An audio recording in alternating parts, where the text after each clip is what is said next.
¿Qué es el PRI? Es la principal asociación política, junto con el PAN, causante del desastre nacional en que se encuentra inmerso nuestro país, responsables de la debacle nacional que se ha venido agudizando en las últimas décadas. Este partido, en comparsa con algunos medios de comunicación, se ha encargado de borrar de la mente de los mexicanos todos los latrocinios cometidos en nuestra contra, para que de esa manera su historia no aparezca en el recuerdo colectivo, y así continuar en el poder viviendo de los ciudadanos. Cada 6 años apuestan a la desmemoria, consiguiendo que la gente olvide lo perjudicial que han sido sus gobernantes al frente de diversas administraciones que han dirigido. Memoria necesitan muchos que siguen creyendo que ellos son la solución, sin darse cuenta que en realidad son la causa de que México se encuentre hundido en una de las peores crisis de su historia. El PRI fue quien desencadenó la represión criminal en contra de los estudiantes inermes en 1968. Era ese el partido el que gobernaba cuando Echeverría y López Portillo emprendían la guerra sucia que dejó miles de muertos, centenares de desaparecidos y decenas de secuestrados por las fuerzas oficiales y que eran arrojados al mar desde aviones que despegaban de la base militar de Icacos en Acapulco. Es el PRI que por años hizo funcionar el campo militar número 1 como cárcel clandestina. ¿Desde cuándo Raúl Salinas de Gortari tenía vínculos con el narcotráfico? Yo creo que sobre todo a partir del gobierno de su hermano. Durante el régimen priista se fraguó el asesinato de muchos periodistas como Manuel Buendía. Es el partido que abandonó a su suerte a la población damnificada y sin vivienda en los terremotos de 1985.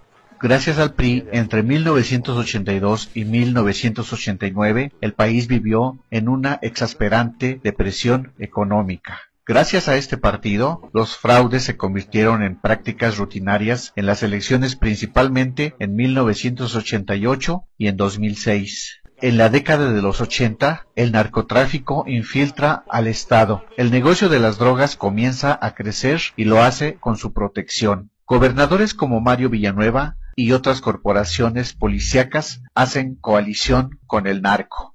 Existe gente como Joaquín Gamboa Pascoe, líder vitalicio, que dirigirá la Central Obrera hasta 2016, so pretexto de sindicatos que llevan a cabo prácticas antidemocráticas del corporativismo. El PRI permite que quien ocupe puestos populares se enriquezca, se embolse partidas secretas y realice negocios turbios. Ejemplo, la Colina del Perro construida por José López Portillo o el Partenón de Arturo Durazo.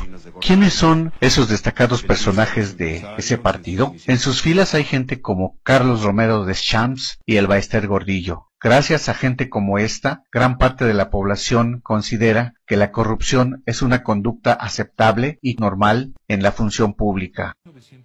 El PRI desmanteló la propiedad pública en el marco de privatizaciones corruptas. Se impuso en el país el modelo económico que aún padecemos, generador de pobreza y de riqueza extremas. Desde entonces se diseñó la inclusión del PAN en el régimen mediante concertaciones, y aquella administración infame culminó con una serie de asesinatos entre los propios priistas. Colosio, Maciú, el PRI de Ernesto Zedillo y su infinita perversión entregó parte del país a intereses extranjeros.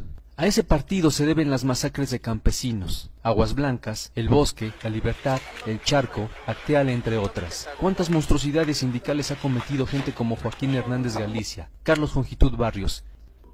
Humberto Moreira, exgobernador de Coahuila, tomó la deuda en su estado en 223 millones de pesos y al terminar la elevó a 32,000 millones de pesos. Acusado por delitos de enriquecimiento y operaciones con recursos de procedencia ilícita, colocó a sus hermanos en cargos públicos. Su administración está marcada por 13 sexoservidoras violadas, 65 mineros muertos en pasta de conchos, a las que se sumaron los decesos de otros 61, 3 reporteros asesinados en Coahuila. Y para ocultar los hechos y ser protegido, deja al hermano en la gubernatura, Pablo Salazar Mendiguchía, acusado de peculado, desvío de recursos, asociación delictuosa. Andrés Granier, acusado de enriquecimiento ilícito y de excesivos y onerosos gastos personales. Ulises Ruiz, represor, acusado de desaparición forzada y presos políticos, malversación de fondos, responsable de la muerte de Beatriz Cariño. Ordenó la represión al magisterio y a la APO, y autorizó la represión en San Juan Copala en contra de las comunidades indígenas y activistas. Arturo Montiel, acusado de peculado y de enriquecimiento ilícito.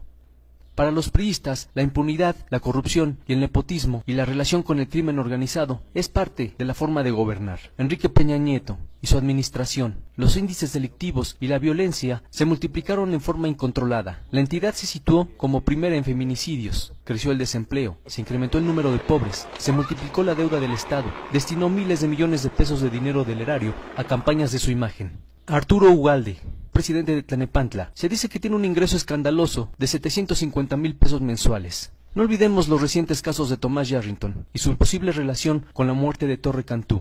Y aliadas, las policías del PRI y el PAN cobran cuotas al crimen organizado por circular en sus carreteras. El PRI es un sistema en el cual se rola el poder, se protege al sucesor y al predecesor.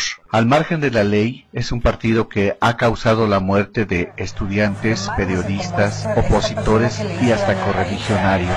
Han desfalcado a la nación con rescates bancarios, entrega de paraestatales, han robado y desviado recursos del país por generaciones, desde Gustavo Díaz Ordaz hasta Peña Nieto. Ellos son quienes han promulgado leyes a modo y se han reciclado en diversos puestos de poder, corrompiendo jueces y efectuando fraudes. Y para disfrazar esta cadena de hechos, se hacen llamar el nuevo PRI. Mario Marín, el gober precioso, involucrado en el caso de Kamel Nacif y su famosa llamada telefónica, hizo mal uso de su poder en contra de la periodista Lidia Cacho por la publicación de un libro. La Suprema Corte de Justicia de la Nación consideró que no hubo violación grave a los derechos individuales de la periodista. Violaba la ley asignando obras directas y sin licitación.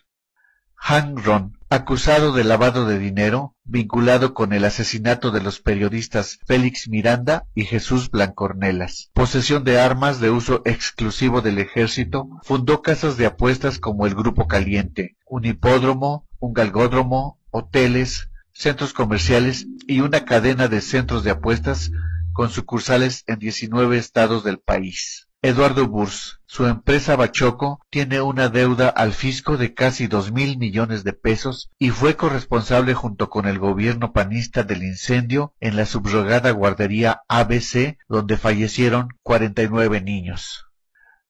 No aceptemos que con una dádiva compren nuestra conciencia. No perdamos la memoria, ya no seamos masoquistas. Olvidar es sinónimo de permitir que nos continúen saqueando. Hoy nos dan un tinaco, un bulto de cemento, un aparato electrodoméstico o dinero en efectivo a cambio del voto. El resto del sexenio nos aumentarán todos los precios y nos continuarán dejando con la quincena limitada. Y lo peor, viviendo en la incertidumbre laboral, con educación en decadencia, con la salud precaria y la inseguridad cotidiana de salir a las calles.